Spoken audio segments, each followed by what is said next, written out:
वो पवन रेखा एक दिन अपने पति को बुला करके कहने लगी, स्वामी अरे तो मीरा बंसी हुई गए भूपा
आंसू गिरे जमीन पर कोई उठा नहीं सकता और इस किस्मत में लिखा है कोई मिटा नहीं सकता।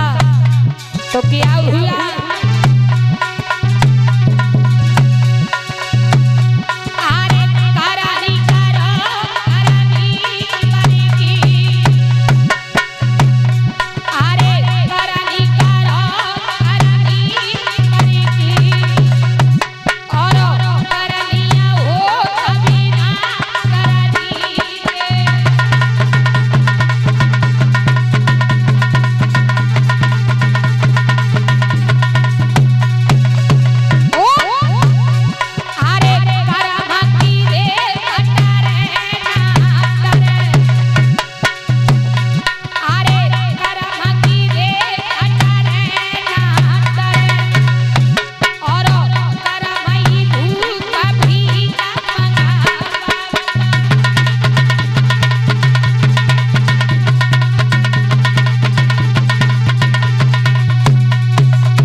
आज मेरे पवन रेखा कहने लगी कि मेरी आधी उम्र व्यतीत हो गई, संतान ने जन्म नहीं लिया तो लोग मुझे निर्वंश कहते हैं।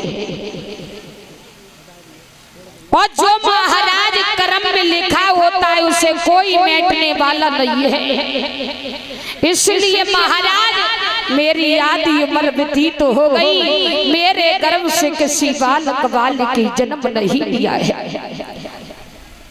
जिस घर में संतान होती है वो संतान का दुख नहीं समझते, और जिन माताओं से पूछो जिनके यहाँ पर संतान नहीं होती है, इन माताओं से पूछो जिनकी यहाँ पर संतान नहीं होती है, वो संतान का दुख क्या कितना होता है। महाराज आज वो पवर रेखा कहने लगी है, महाराज जो मेरी किस्मत में लिखा उसे कोई बैठने वाला नहीं होता है। प्रभु ने हमारी तकदीर में ना जाने क्या लिख दिया।